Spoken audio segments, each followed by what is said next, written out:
Anne-Marie Sudry, bonjour. Bonjour. Vous êtes orthophoniste, vous exercez en libéral sur le quartier de Ferrières à Martigues. Vous êtes également présidente de Réseau Neuf. Oui. Est-ce que vous pourriez nous présenter votre fonction et nous parler un petit peu de Réseau Neuf et des raisons qui vous ont conduit à créer cette association? Je dirais que être orthophoniste, c'est accueillir des enfants, des adolescents ou des adultes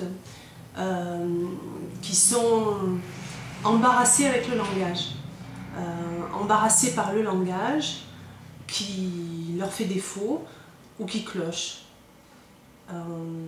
Être orthophoniste, c'est accepter de les accompagner vers un mieux-être, vers des solutions qu'ils trouveront eux-mêmes.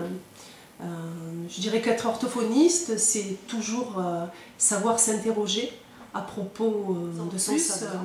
On demande à l'orthophoniste d'être un peu beaucoup d'ailleurs, un expert comptable du langage. C'est-à-dire que le langage est envisagé sous sa forme purement instrumentale. Et cette idée, entre guillemets, vient d'une médicalisation abusive de tout ce qui est trouble du langage et de toutes les pathologies qu'on peut rencontrer en orthophonie. Et moi, j'irais même jusqu'à dire que cette façon de faire a tendance à déshumaniser les patients dont on s'occupe et qu'il faut bien s'en garder, bien sûr. C'est la raison pour laquelle vous avez trouvé intéressant de créer Réseau Neuf? Tout à fait.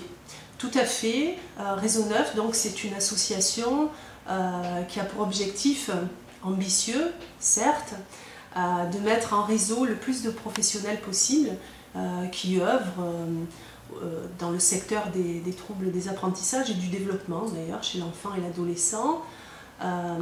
C'est vrai que c'est un objectif ambitieux parce que chacun est très occupé professionnellement, mais n'empêche que c'est vrai que c'est aussi pour lutter contre cette vision un petit peu trop étroite d'envisager justement les troubles des apprentissages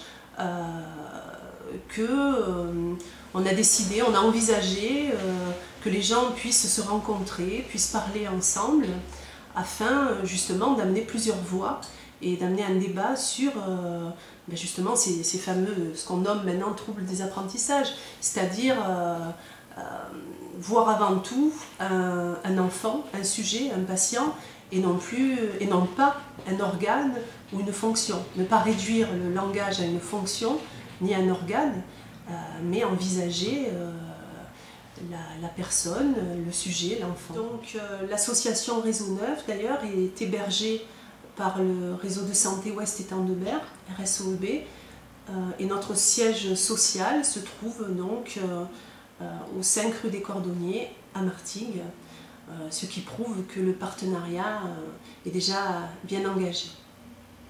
Madame Sudry, merci beaucoup. Merci.